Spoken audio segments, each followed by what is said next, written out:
Another weekend of motorsport is in our books, and that means that Bob's Track Talk is back again to celebrate the winners and the spinners.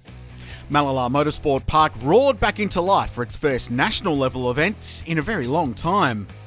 The historic venue hasn't hosted a supercars event since 1997. That was Peter Brock's last full-time year in supercars, almost 30 years ago.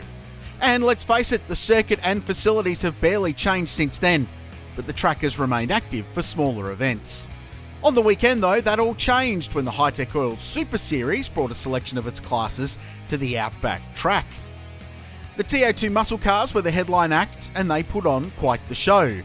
They pushed and shoved, they smoked and fired up. Some raced with wounds, and some were bunkered in the sand trap. Jared Hughes won the most races, but a DNF in the first handed the overall win to Blake Tracy, who wasn't perfect, but continued his strong run in these cars of late. And kudos to Joel Heinrich, who in his debut drive in the class matched the leaders and showed he will be a force in the future. Formula Ford gave us a true taste of yesteryear with some brilliant racing. Lockie Everett and Kobe Williams claimed 2 wins each, but behind them there was drama, including this opening lap lose. An airborne Spectrum that was lucky not to roll. A miscue from Tabitha Ambrose, and some interesting apexing at turn 1. In the Innovation Racecar Series, the action was hot from the word go. Danny Studdard gave Jeff Emery the old tap and run, but soon after found himself with his own dramas to face. On Sunday, John Goodacre was facing the wrong way before one corner had been completed, and Axel Donaldson outdid them all with his wild sand trap arrival.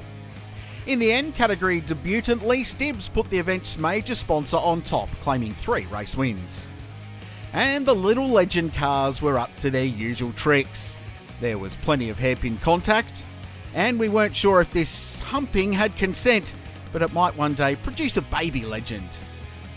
Let's switch to 2 wheels now and MotoGP in Japan, and what a historic day it was. Up front, Peko Bagnaia battled with a smoking bike to drag it home in first, but it was the fast-finishing Marc Marquez who took second place, and with it, a miraculous 7th MotoGP crown, some 6 years after his last. Many thought that Marquez's best days were done. No, sir. It's a terrific comeback story, but who was the first to congratulate him? His brother and rival, Alex. And in NASCAR, the 6th last round of the playoffs were held in Kansas. The race ran green for a long time, until it didn't, but this was minor. This one was much bigger, and this one was the biggest of them all. But it all boiled down to a finish for the ages.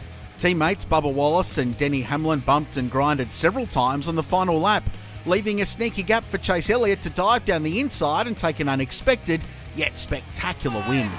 Oh my goodness! Chase Elliott! And that'll do me. I'm off to the Singapore Grand Prix this weekend for F1, and when I return, we'll be in Bathurst mode for the 65th running of the great race. I'm Richard Craill, your host of Bob's Track Talk, and you'll hear more from me next week.